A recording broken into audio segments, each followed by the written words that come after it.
2026 दिन शनिवार की षष्ठी। और आइए बात करते हैं आज के मुख्य समाचार में देश भर की तमाम बड़ी खबरों पर नजर डालते हैं। देखिए, सबसे पहले आज के कुछ बड़े इवेंट। सोशल मीडिया से बनी कॉकरोच जनता पार्टी आज 6 जून को दिल्ली के जंतर मंतर पर विरोध प्रदर्शन करेगी और इस पार्टी के फाउंडर अभिजीत दीपके भी आज दिल्ली लौटेंगे और सरकार के खिलाफ जंतर मंतर में प्रदर्शन करेंगे। हालांकि दिल्ली पुलिस ने कहा कि हमसे परमिशन नहीं ली गई और इस मुद्दे को लेकर दिल्ली हाईकोर्ट ने भी एक बड़ा फैसला सुनाया। कॉकरोच जनता पार्टी के आज 6 जून के प्रदर्शन पर तत्काल सुनवाई करने से भी इनकार कर दिया दिल्ली हाईकोर्ट ने। और इस पार्टी के प्रदर्शन के ऐलान के बाद बॉर्डर पर भी अलर्ट जारी हुआ। कॉकरोच पार्टी के कार्यक्रम में गुरुग्राम से भी सैकड़ों युवाओं के जाने की आशंका है। चलिए अगला अपडेट देखिए। माई भारत आज 6 जून को त्यागराज स्टेडियम में युवा विकसित भारत माई भारत युवा सम्मेलन का आयोजन करेगा। इस दरमियान देश भर के 6000 से भी ज्यादा युवा नेतृत्व और राष्ट्र निर्माण के समारोह में भाग लेंगे। पीएम नरेंद्र मोदी देश के युवाओं को 2047 तक विकसित भारत की यात्रा के विजन पर भी संबोधित करेंगे।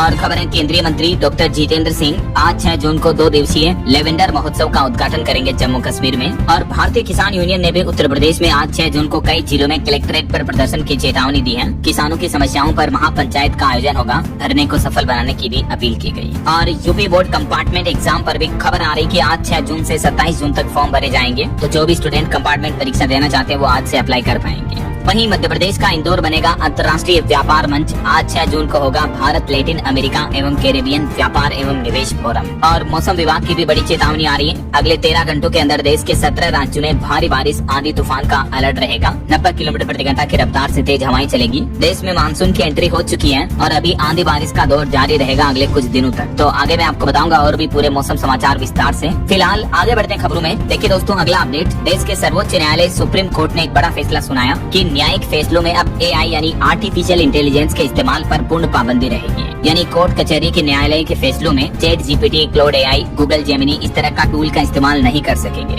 सुप्रीम कोर्ट ने ये महत्वपूर्ण टिप्पणी की है। वैसे AI को लेकर एक चौंकाने वाली रिपोर्ट सामने आ रही है कि इंसानों के हाथों से निकल न जाए कहीं AI का कंट्रोल, क्योंकि अब AI सॉफ्टवेयर जो है वो खुद का नया वर्जन तैयार कर रहे हैं, खुद को अपने आप अपग्रेड कर रहे हैं। एंथ्रोपिक की तरफ से ये बड़ी चेतावनी दी गई, जो दुनिया की अभी मोस्ट एडवांस AI कंपनी बन चुकी है। चैट GPT से भी आगे एंथ्रोपिक AI ने ये बड़ा खुलासा किया है कि AI खुद का अपना एडवांस सिस्टम डेवलप कर रहे हैं, खुद को रेप्लिकेट कर रहे हैं। इंसानी मदद के बिना खुद ही अपना अगला और ज्यादा पावरफुल वर्जन डिजाइन कर और डेवलप कर सकते हैं। AI आज के समय इतना सक्षम हो चुके हैं। क्लाउड AI ने तो खुद को इम्प्रूव करने के लिए 80% तक कोड भी लिख दिया। तो इस पर भी दुनिया भर के टेक एक्सपर्ट्स ने चिंता जताई है। और दोस्तों, अभी कुछ दिनों पहले आपको पता होगा एंथ्रोपिक का मिथोस मॉडल काफी चर्चा का मुद्दा बना था। तो अब भारतीय रिजर्व बैंक RBI ने भी मिथोस AI खतरे से निपटने के लिए देश भर के बैंकों को अलर्ट किया है, क्योंकि ये मिथोस एक संवेदनशील AI साइबर सिक्योरिटी सिस्टम है जो कि बैंकों की वेबसाइट्स को हैक कर सकता है, बैंकिंग क्षेत्र में सेंध लगा सकता है। तो अब भारत सरकार और रिजर्व बैंक RBI मिलकर इस तरह के एडवांस AI के खिलाफ सुरक्षा कदम उठाएंगे। सवाल ये कि क्या आपका बैंक अकाउंट भी AI के निशाने पर है? मिथोस से निपटने के लिए रिजर्व बैंक तैयार है और RBI ने अब नया प्लान भी बनाया है सुरक्षा को लेकर। साइबर सिक्योरिटी को बढ़ावा दिया जाएगा ऐसा। वैसे AI की बात हो ही रही है तो देखिए आप, गूगल डीप माइंड के CEO ने भी एक बड़ा चौंकाने वाला खुलासा किया। वो बोले कि AI साल 2030 तक इंसानों से भी आगे निकल सकता है। गूगल डीप माइंड के CEO हासाबिस बोले कि नए दौर की तैयारी के लिए अब वक्त कम बचा है। उन्होंने AGI की तुलना एक ऐसी सिंगुलरिटी से की है, यानी वो पल जहां से पलट कर देखना मुमकिन नहीं होगा। आने वाले कुछ ही सालों में AI इतना एडवांस और पावरफुल हो जाएगा। उनके मुताबिक ये एक नए मानव युग की शुरुआत होगी। जब AI का भी एडवांस वर्जन AGI आएगा, तब मशीनें भी इंसानों की तरह हर काम में माहिर होगी। मशीनों को ऑपरेट भी नहीं करना पड़ेगा, खुद ब खुद अपना सारा काम कर लेगी। ये वाकई में भविष्य को लेकर बहुत ही चौंकाने वाली चीजें हैं और भारत की युवा पीढ़ी को इससे अपडेट रहना चाहिए। तभी तो मैं आपको DLS न्यूज चैनल के माध्यम से रेगुलर के अपडेट्स बताता रहता हूँ। आगे भी भविष्य में AI वगैरह को लेकर कोई भी अपडेट्स आएंगे तो मैं आपको बता दूंगा। फिलहाल देखिए अगली खबर। केंद्रीय मंत्री ने बड़ी घोषणा की है। अंडमान में ऊर्जा भंडार मिला। ऑयल इंडिया को गहरे समुद्र में मिली प्राकृतिक गैस। समुद्र मंथन मिशन पर भारत को ये बड़ी सफलता मिली है। भारत की ऑयल इंडिया लिमिटेड कंपनी ने अंडमान द्वीप के पास 355 मीटर गहरे समुद्र में प्राकृतिक गैस के भंडार खोज निकाले हैं। और इस पर सरकार का भी कहना है कि समुद्र मंथन मिशन के तहत यह बड़ी खोज भारत की ऊर्जा सुरक्षा को मजबूत करेगी। चलिए अगली खबर देखिए। बिहार में जो खान सर के कोचिंग इंस्टीट्यूट की कंट्रोवर्सी का जो मामला चल रहा है, इस पर रिपोर्ट आ रही कि उन्होंने भी इस तरह के बयान दिए थे कि गोली चलाओ, जो होगा मैं देख लूंगा। तो खान सर को ऐसा आदेश देने के आरोप में सजा भी हो सकती है। रिपोर्ट आ रही कि फायरिंग मामले में खान सर की गिरफ्तारी हो सकती है। विवाद बढ़ने के बाद पटना में कोचिंग इंस्टीट्यूट के बाहर सुरक्षा बढ़ाई गई। पुलिस ने युवाओं से भी अपील की है कि बहकावे में न आए। अभी बिहार पुलिस इस मामले पर सख्त कार्रवाई कर रही है और बिहार पुलिस ने खान सर के खिलाफ भी FIR दर्ज की है। चलिए अगला अपडेट देखिए, भारत के लिए एक बहुत ही अच्छी रिपोर्ट सामने आ रही है कि महाशक्ति बनने की ओर आगे बढ़ रहा हमारा देश भारत साल 2060 तक ग्लोबल GDP में चीन को भी पीछे पछाड़ देगा Bharat. World in equality lab की रिपोर्ट में ये बड़ा दावा किया गया है कि 2060 तक ग्लोबल GDP में भारत की हिस्सेदारी चाइना से भी ज्यादा हो जाएगी, यानी भारत की अर्थव्यवस्था इतनी तेजी से आगे बढ़ेगी आने वाले कुछ सालों में। वैसे अभी मौजूदा साल की बात करें तो भी इंडियन इकोनॉमी के लिए अच्छी खबर आई है।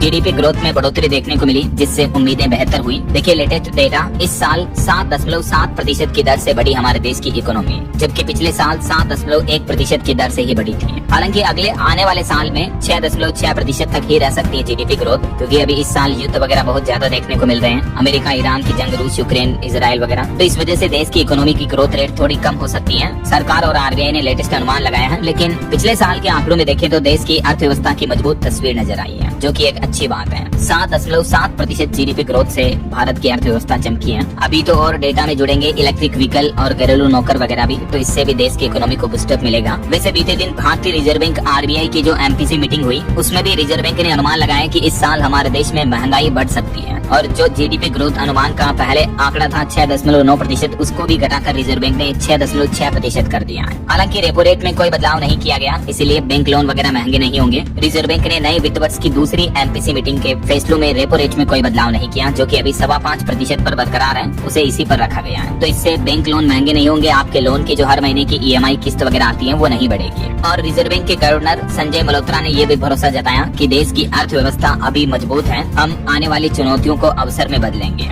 और प्लास्टिक के नोटों को लेकर भी RBI गवर्नर बोले, जब प्रेस कॉन्फ्रेंस के दौरान उनसे ये सवाल किया गया तो उनका कहना कि देश में पॉलीमर यानी प्लास्टिक की करेंसी वाले नोट पेश करने के लिए प्रस्ताव पर अभी विचार किया जा रहा है। हालांकि ये प्रस्ताव अभी अपने शुरुआती चरण में है, इस पर अंतिम फैसला नहीं लिया गया है, ये कहना है RBI गवर्नर का। बाकी इसके अलावा भी दोस्तों RBI MPC मीटिंग के कुछ अन्य बड़े फैसलों की जानकारी आप देख सकते हैं। इसके बारे में विस्तार से अगर आप डिटेल में वीडियो देखना चाहते हो तो कल दिन में मैंने अलग से वीडियो डाला इस पर, तो आप ये वीडियो देख लीजिएगा। चलिए अगला अपडेट देखिए, RBI के फैसलों से रुपये में भी बढ़ोतरी देखने को मिली। MPC मीटिंग के बाद डॉलर के मुकाबले 81 पैसे मजबूत होकर रुपया 94.93 प्रति डॉलर के स्तर पर बंद हुआ। और गोल्ड बाइंग पर एक रिपोर्ट आ रही कि दुनिया भर के केंद्रीय बैंकों ने पिछले महीने के पिछले अप्रैल में 17 टन सोना खरीदा, लेकिन भारत ने इस बार सोने की खरीदारी से दूरी बनाई। चीन और पोलैंड सबसे आगे रहे, मतलब जैसे हमारा RBI रिजर्व बैंक सोना खरीदता, वैसे चाइना और पोलैंड इन देशों के बैंकों ने अप्रैल में सबसे ज्यादा सोना खरीदा है। ये रिपोर्ट सामने आ रही, डेटा आप देख सकते हैं। अच्छा वैसे अभी के लेटेस्ट सोना चांदी के भाव की अगर बात करें तो चांदी में अच्छी खासी बड़ी गिरावट देखने को मिली। देखिए चांदी एक ही दिन में 4180 रूपए टूटी, जबकि सोना भी 1848 रूपए सस्ता हुआ। और अभी 1 किलो चांदी का भाव 2,57,000 रूपए प्रति किलो चल रहा, जबकि सोने का भाव 24 कैरेट का गोल्ड रेट 1,54,000 रूपए प्रति 10 ग्राम चल रहा है। और भी अलग अलग कैरेट के हिसाब से सोने का प्राइस आप देख ही सकते हैं स्क्रीन पर, 14 कैरेट, 18 कैरेट, 22 और 24 कैरेट का। चलिए अगला अपडेट देखिए दोस्तों, नौकरियों पर एक चौंकाने वाली रिपोर्ट सामने आ रही कि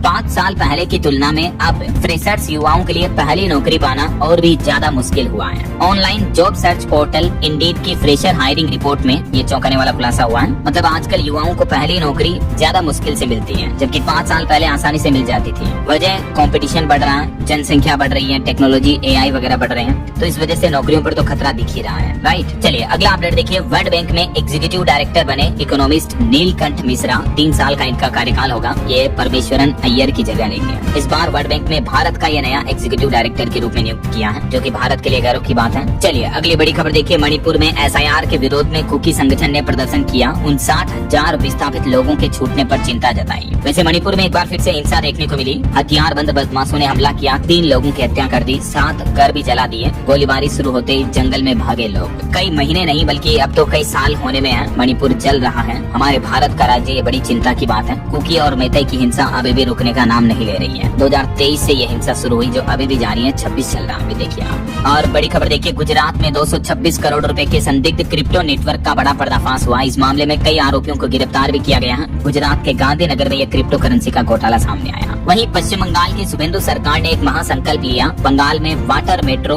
डीप सी पोर्ट और 22,700 करोड़ के मेगा प्रोजेक्ट्स का ऐलान कर दिया है। कोलकाता में ये वाटर मेट्रो शुरू होगी। और भी पश्चिम बंगाल के विकास डेवलपमेंट के लिए कई अलग अलग बड़ी घोषणाएं की गई हैं, जिनकी डिटेल्स भी आप देख सकते हैं। कोलकाता में ये देश का 18वां वाटर मेट्रो सिटी के रूप में डेवलपमेंट किया जाएगा। जाएगा। दादन पत्रबार में बनेगा अत्याधुनिक deep sea port. Sagarmala 2.0 project के तहत 22,700 करोड़ रुपए का निवेश किया जाएगा। गंगा सागर और ऐतिहासिक घाटों का कायाकल्प होगा। हुगली में ड्रेजिंग और सुरंग परियोजना को गति मिलेगी और कम लागत वाले आवास और रोरो सेवाओं को भी विस्तार दिया जाएगा, जिससे समुद्री विरासत को भी नया मंच मिलेगा। ये पश्चिम बंगाल की नई सुवेंदु सरकार की तरफ से कुछ बड़े अनाउंसमेंट किए गए हैं और भी डिटेल्स आप देख सकते हैं स्क्रीन पर। चलिए अगला अपडेट देखिए। रूस और अमेरिका एक बार फिर से आमने सामने आए। डोनाल्ड ट्रंप बोले कि भारत ने वर्षों तक हमारा फायदा उठाया, जबकि रूस के राष्ट्रपति पुतिन ने भारत को एक भरोसेमंद साझेदार बताया। दरअसल बात कुछ यूं है दोस्तों कि बीते दिन डोनाल्ड ट्रंप ने भारत को लेकर कुछ उल्टी सीधी बातें कही। वो बोले कि भारत ने कई सालों तक अमेरिका का फायदा उठाया, तो इसलिए अब हम भी टैरिफ से खूब पैसा कमा रहे हैं। लेकिन उसके बाद ट्रंप बोले कि फिर भी हम भारत के साथ डील करेंगे क्योंकि मुझे मोदी पसंद है। अमेरिकी राष्ट्रपति डोनाल्ड ट्रंप ने व्हाइट हाउस में पत्रकारों के दौरान बातचीत के दरमियान सवालों का जवाब देते हुए भारत को लेकर ये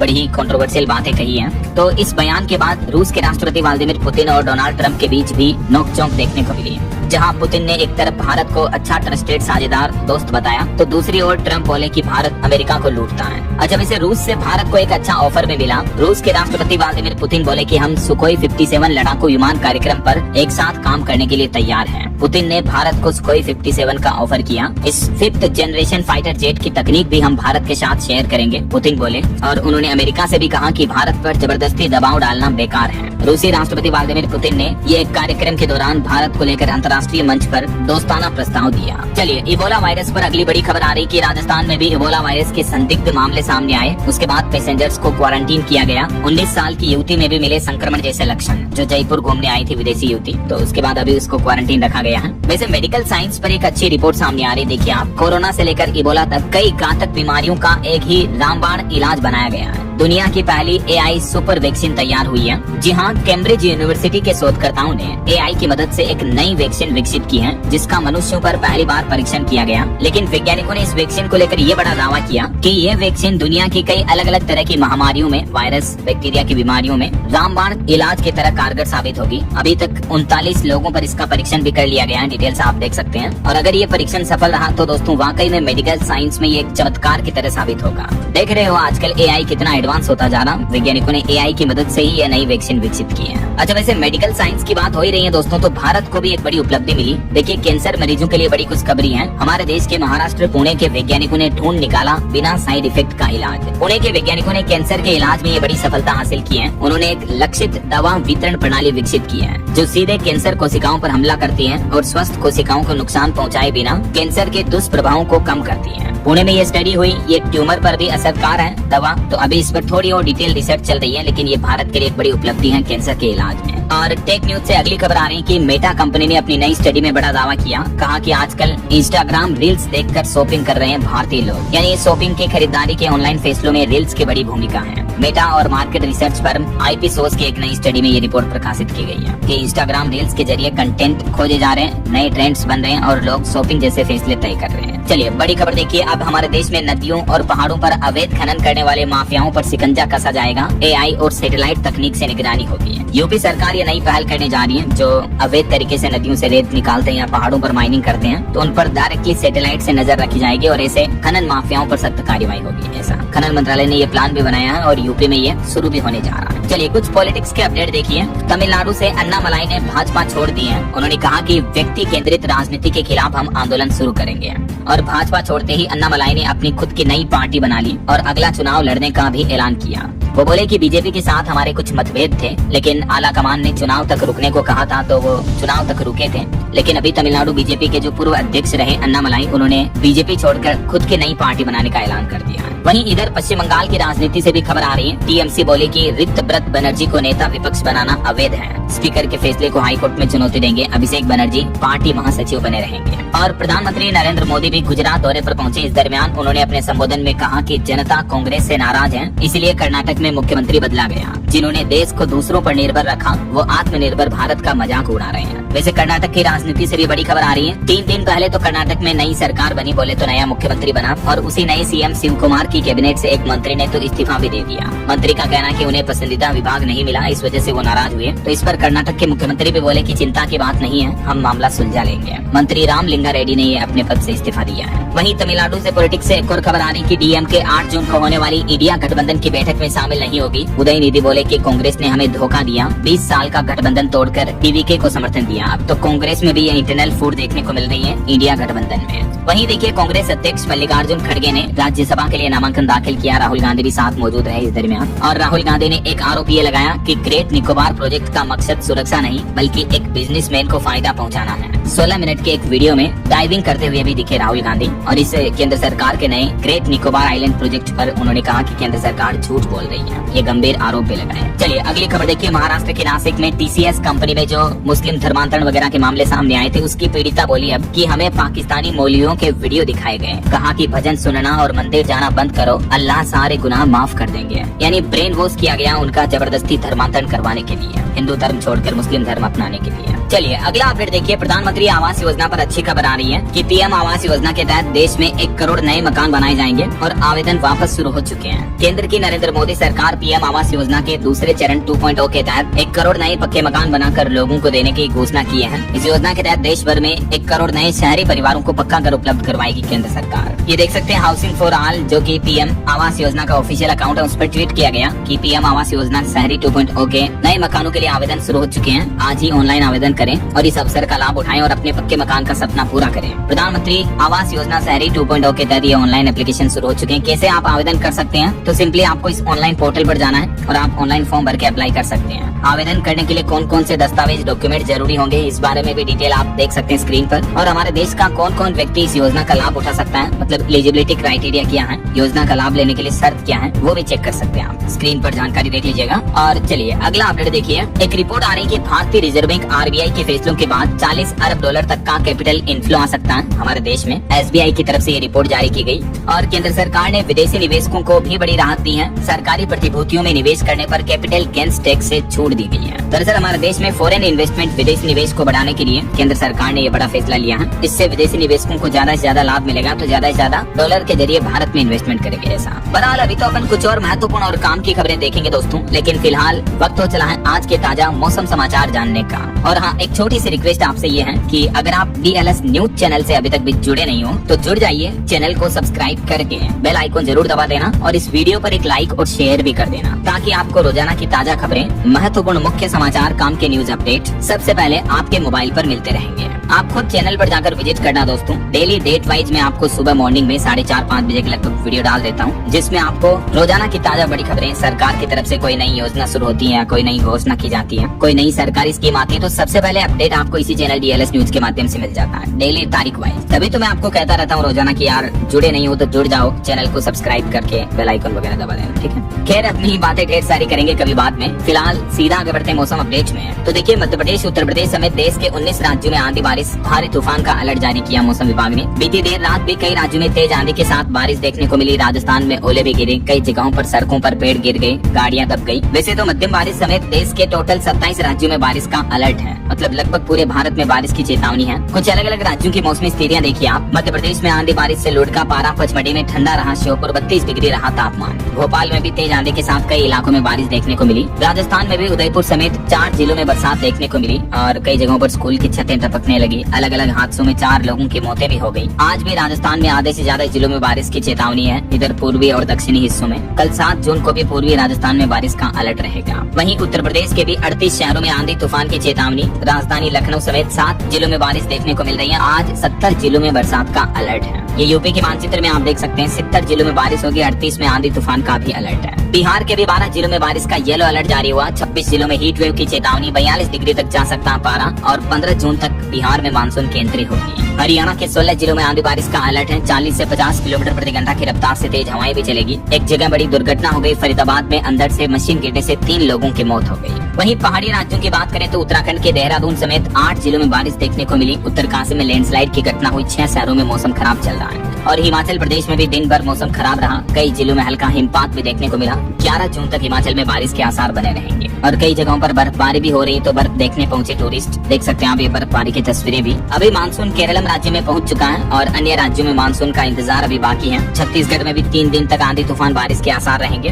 बाकी अगले 2 दिन आज 6 जून और कल 7 जून को देश भर में मौसम का हाल क्या रहेगा देख सकते हैं आप स्क्रीन पर जानकारी। अच्छा, वैसे आपके यहाँ अभी मौसम का हाल क्या चल रहा है दोस्तों? मतलब भारी बारिश हो रही है या गर्मी वगैरह पड़ रही है? आप कौन से राज्य में कौन से जिले में रहते हैं, मतलब कहाँ से ये खबरें देख रहे हैं, कमेंट करके बताएगा जरूर मुझे। चलिए सीधा आगे बढ़ते हैं। अगला अपडेट देखिए, मार्केट से खबर आ रही है। बीते दिन भारतीय शेयर बाजार में सेंसेक्स 116 अंक गिरकर 74,243 पर बंद हुआ। निफ्टी में भी 50 अंक की मामूली गिरावट देखने को मिली। वहीं पोल्ट्री सेक्टर से एक बुरी खबर आई कि महंगाई बढ़ने से पोल्ट्री ब्रीडर्स एसोसिएशन ने बड़ा कदम उठाया, जिससे पोल्ट्री उत्पादन घटेगा, मुर्गी पालन वगैरह में गिरावट देखने को मिली है। तो इससे चिकन, अंडा वगैरह ये भी महंगे हो सकते हैं। और CMRL केस मामले में केरल हाईकोर्ट ने बड़ा फैसला सुनाया। CMRL की याचिका खारिज करते हुए हाईकोर्ट ने कहा कि ईडी की जांच जारी रहेगी। अमरनाथ यात्रा पर सुरक्षा को लेकर एक अहम अपडेट सामने आ रहा। इस बार QR कोड से होगी पहचान। पुलिस ने इसके लिए एक नया मोबाइल ऐप भी लॉन्च किया है। और भारत के विदेशी मुद्रा भंडार पर खबर है, 682.2 अरब डॉलर के बेहद मजबूत स्तर पर पहुंचा भारत का फॉरेक्स रिजर्व। RBI गवर्नर बोले कि अर्थव्यवस्था मजबूत स्थिति में है। दुनिया में चल रही वैश्विक अनिश्चितताओं के बीच भी RBI ने वित्त वर्ष 2027 के लिए 6.6% विकास दर और 5.1% मुद्रास्फीति दर यानी महंगाई रहने का अनुमान लगाया है। चलिए कुछ बड़े हादसों और दुर्घटनाओं की खबरें देखिए दोस्तों। मध्य प्रदेश के रायसेन में 2 बसें टकराई, जिसमें एक राष्ट्रीय कवि समेत 3 लोगों की मौतें हो गयी। ये वो राष्ट्रीय कवि है नितेश व्यास। आशुतोष राणा के साथ आप देख सकते हैं ये देश में अलग अलग मंचों पर कविता पाठ करते थे, लेकिन दुखद बात ये है कि अब ये हमारे बीच नहीं रहे हैं। बस दुर्घटना में इनकी मौत हो गई। वहीं महाराष्ट्र पुणे में भी देखिए गैस रिसाव के बाद एक जगह घर में बड़ा धमाका हुआ। एक ही परिवार के 3 लोगों की मौत हो गई, 2 लोग गंभीर रूप से घायल हैं।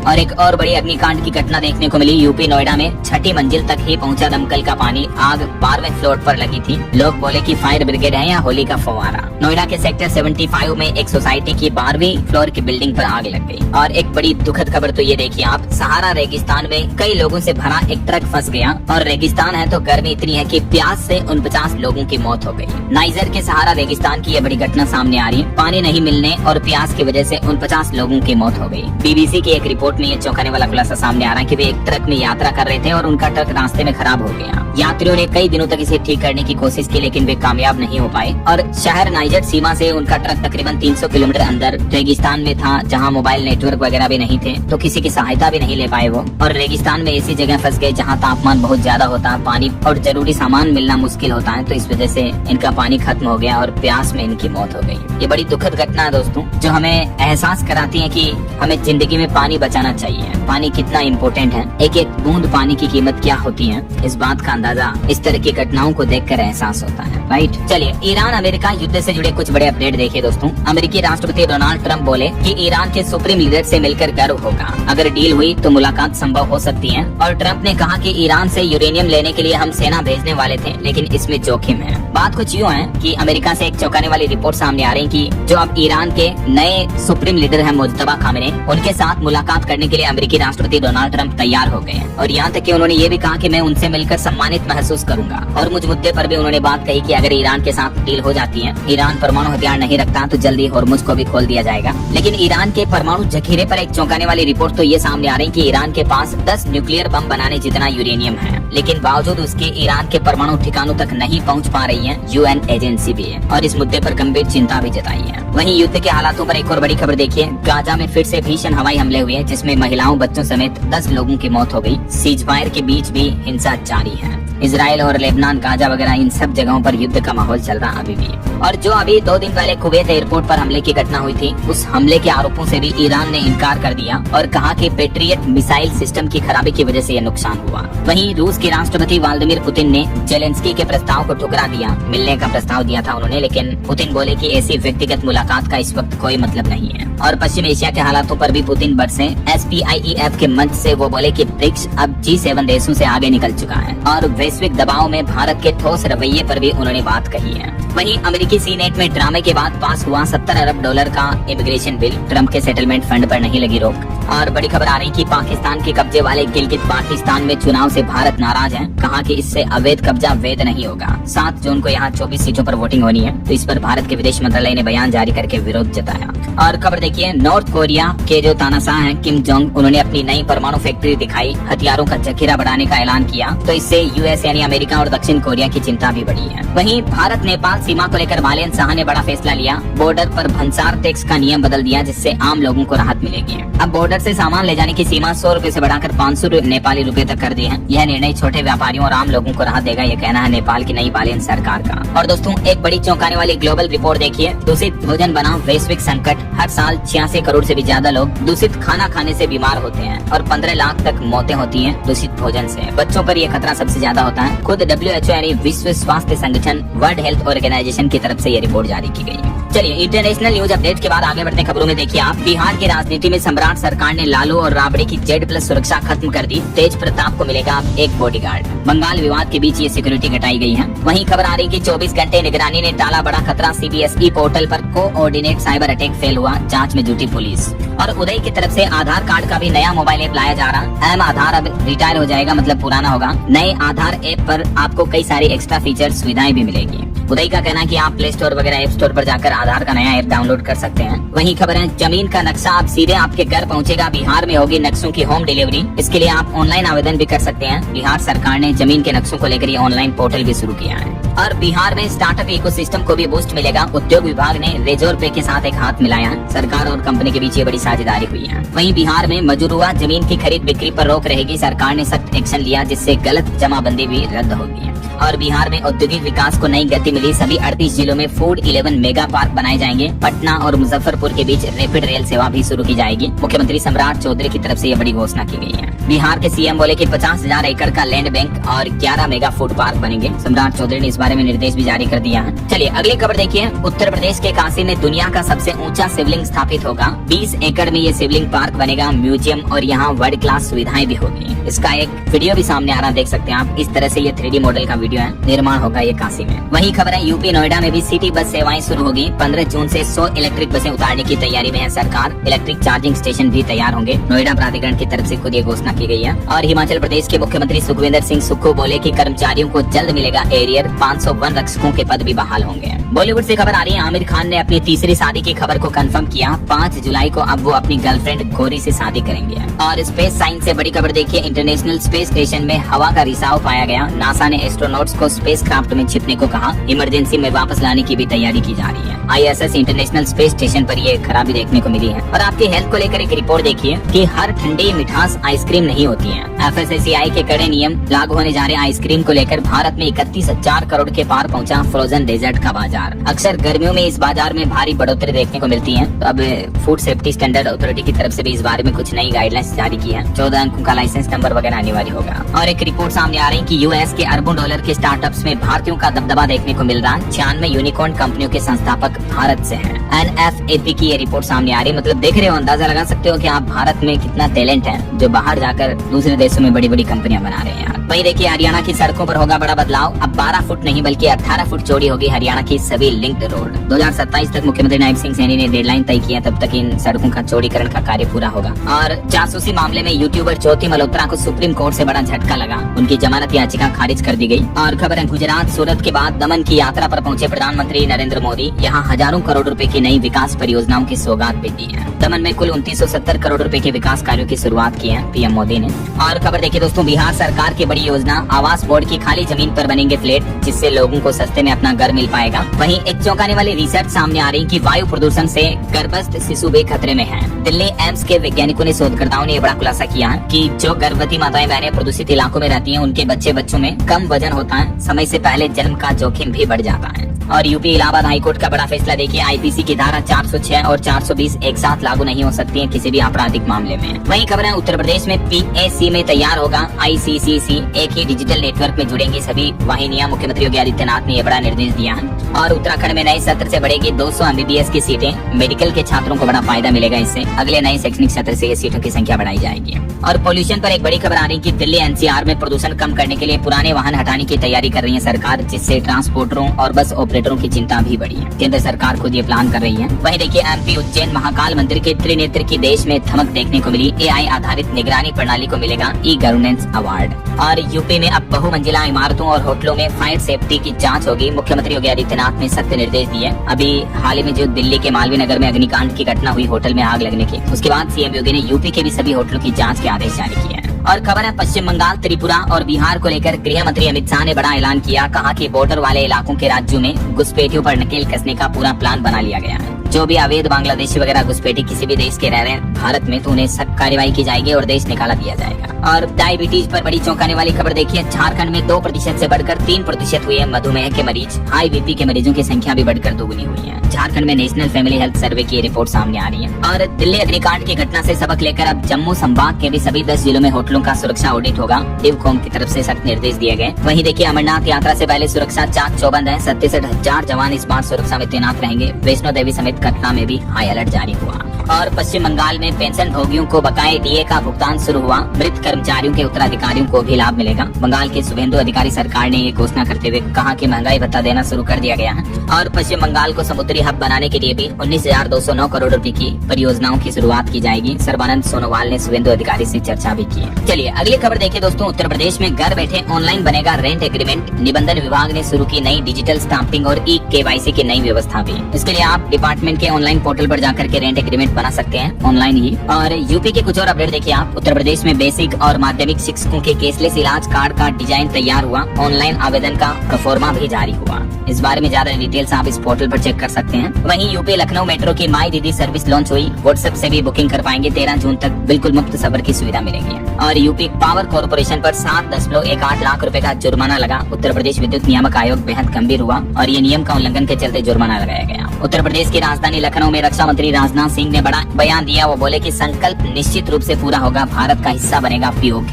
पाकिस्तान को मुंह तोड़ जवाब देते हुए उन्होंने सीधी सीधी ये मुंह पर घोषणा कर दी है। और खबरें यूपी ग्रेटर नोएडा की सोसाइटियों में अब अनिवार्य होंगे सोलर पावर प्लांट लगाना। PM सूर्य घर योजना से सब्सिडी भी दी जाएगी। और खबरें उत्तर प्रदेश में समय पर एडमिशन और एग्जाम कराने के निर्देश दिए CM योगी ने। लापरवाही बरतने वाले अधिकारियों पर सख्त कार्रवाई भी होगी। वहीं यूपी में डिजिटल व्यवस्था से अब तेजी से होगा बजट आवंटन। योजनाओं को पूरा करने में आसानी होगी। इस बारे में भी CM योगी ने डिजिटल हस्ताक्षर प्रणाली को तेजी से बढ़ाने का आदेश दिया है। और बीते दिन CM योगी का 54वां जन्म दिवस था। इस मौके पर काशी में 51 फीट ऊंचे हनुमान मंदिर में भव्य आरती पूजन भी हुआ। पूरे प्रदेश में बड़ी धूमधाम से मनाया गया मुख्यमंत्री का हैप्पी बर्थडे। और खबर आ रही कि LTCG टैक्स खत्म हुआ। 2.5 लाख करोड़ से भी ज्यादा की विदेशी निवेशकों की भारतीय शेयर बाजार से बिकवाली के बाद अब सरकार ने FIIs यानी फॉरेन इन्वेस्टर्स को बड़ी राहत दी है। केंद्र सरकार के इस फैसले से विदेशी निवेशक वापस भारत में लौटेंगे। मैंने आपको अपडेट बताया था ना शुरुआत में, ये देख सकते हैं मिनिस्ट्री ऑफ फाइनेंस की तरफ से इस बारे में ट्वीट करके जानकारी भी दी गई। चलिए कुछ और स्टेट न्यूज अपडेट देख लेते हैं फटाफट से। देखिए आप, राजस्थान में अब ऑनलाइन मिलेगी पसंदीदा और VIP नंबर की सुविधा। उदयपुर RTO ने 2 व्हीलर के लिए नई रजिस्ट्रेशन सीरीज शुरू की है। वहीं 11 दिन की मौन साधना में लीन हुई साध्वी हर्षानंद। मध्य प्रदेश जबलपुर नर्मदा तट पर पूजा अर्चना की उन्होंने और बोली कि भारत को हिंदू राष्ट्र बनाना ही एकमात्र मकसद है। वहीं देखिए, छत्तीसगढ़ की मिट्टी में जिंक, सल्फर, बोरोन की कमी पाई गई, इसलिए जांच जरूरी है। किसान भाई लोग धान बोने से पहले अपनी मिट्टी की जांच करवा लें, सरकार का कहना है। और बीते दिन विश्व पर्यावरण दिवस के मौके पर दिल्ली के मुख्यमंत्री ने भी पौधारोपण किया। 18 नमो ऑक्सीजन पार्कों का भी लोकार्पण किया। और दिल्ली में अवैध होटल दुकानों को भी ध्वस्त किया गया। 42 मकानों पर भी कार्रवाई होगी, बुलडोजर से गिराया जाएगा। वहीं खबर है IIT दिल्ली और 18 NIT के बीच गठजोड़ हुआ, साझेदारी हुई है, जिससे छात्रों को रिसर्च करने में बढ़ावा मिलेगा। और दिल्ली होटल अग्निकांड की घटना के बाद मुख्यमंत्री ने एक और उच्च स्तरीय मीटिंग बुलाई। राजधानी में सभी अवैध होटल, गेस्ट हाउस और अनाधिकृत निर्माणों पर अभियान चलेगा, ढाया जाएगा उन्हें। दिल्ली होटल अग्निकांड में घायल पीड़ितों से भी अस्पताल में मुलाकात की मुख्यमंत्री ने। मुआवजे का भी ऐलान किया। मृतकों के परिजनों को 10-10 लाख और घायलों को 5-5 लाख रुपए का मुआवजा दिया जाएगा। और खबर है हरियाणा पुलिस में बड़ा फेरबदल हुआ। 42 इंस्पेक्टरों का ट्रांसफर किया गया। वहीं देखिए, देर रात बड़े भूकंप के झटके लगे। पंजाब, चंडीगढ़, हिमाचल समेत हरियाणा वगैरह कई राज्यों में भूकंप के झटके देखने को मिले। डर के मारे लोग बाग घरों से बाहर निकल गए। हालांकि गनीमत रही कि किसी तरह की कोई जनहानि नहीं हुई। और पंजाब में SC वर्ग की महिलाओं को हर महीने 1500 रुपए दिए जाएंगे। मुख्यमंत्री भगवंत मान ने बड़ी घोषणा की है। मावा धिया सत्कार योजना के तहत ये धनराशि मिलेगी। वहीं पंजाब में प्राइवेट स्कूलों में फीस मनमानी पर भी लगाम लगेगी। पंजाब की भगवंत मान सरकार नया कानून लाएगी। अधिकतम 5% तक फीस बढ़ा सकेंगे स्कूल, ऐसा। और पंजाब सरकार से 65,000 कच्चे कर्मचारियों को जल्दी तोहफा मिलेगा। वित्त मंत्री ने फतेहगढ़ साहिब में ये बड़ी घोषणा की है। और विदेश मंत्रालय का कहना है कि अवैध विदेशी लोगों पर कानूनी कार्रवाई जारी रहेगी। US के साथ BTA वार्ता भी सकारात्मक रही, विदेश मंत्रालय के प्रवक्ता ने मीडिया में जानकारी दी। और भारत की रक्षा क्षमता को भी नया आयाम मिलेगा। भारत खरीदेगा 20,000 करोड़ के ड्रोन। 18 से 24 महीनों के अंदर होगी आपूर्ति। हरियाणा में अब QR कोड से मिलेगी हर परियोजना की जानकारी। स्कैन करके मॉनिटरिंग होगी। पारदर्शिता बढ़ाने के लिए प्रत्येक परियोजना स्थल पर QR कोड लगाए जाएंगे। ये हरियाणा सरकार का प्लान है। और हरियाणा गुरुग्राम में भी 1054 करोड़ की लागत से बनेगा अस्पताल। स्वास्थ्य मंत्री ने खुद ये घोषणा की है। और मध्य प्रदेश की एक बड़ी दुख भरी दास्तान की खबर देखिए दोस्तों। 17 साल की उम्र में ये लड़कियां बहनें जो हैं 70 साल की बूढ़ी लगती है। चुर्रियों से इनकी खाल तक लटक गई। ये कहती हैं कि कई लोग तो इन्हें भूत कहते हैं। ये दुखद कहानी है 2 बहनों की, जो मध्य प्रदेश के रायसेन जिले के गांव सालेर में रहती हैं। यहाँ रहने वाली दोनों बहनें जो दुर्लभ बीमारी से जूझ रही हैं। एक बहन की उम्र मात्र 17 साल, नाम रोशनी, जो अभी 70 साल की बूढ़ी लगती है। दूसरी बहन अभी 19 साल की है, नाम राजकुमारी, जो बिना किसी सहारे के चल भी नहीं पाती है। इतनी दुर्लभ बीमारी से ये जूझ रही है। ये देख सकते हैं दोनों बहनों की तस्वीरें, मात्र 17 साल और 19 साल की उम्र में इनके चेहरे पर कितनी झुर्रियां पड़ी हुई है और ये कितनी बूढ़ी लग रही है वाकई में। इनके भाई का कहना कि उन्होंने अपनी बहन का खूब इलाज करवाया लेकिन कहीं इलाज हुआ नहीं। हम ईश्वर से प्रार्थना करते हैं कि जल्दी कहीं उनका बहनों का इलाज हो जाए, वो ठीक हो जाए। चलिए कुछ एजुकेशनल अपडेट्स देख लेते हैं दोस्तों। देखिए यूपी पुलिस दरोगा भर्ती के एडमिशन कार्ड जारी हो चुके हैं। 15 जून से एग्जाम होगा।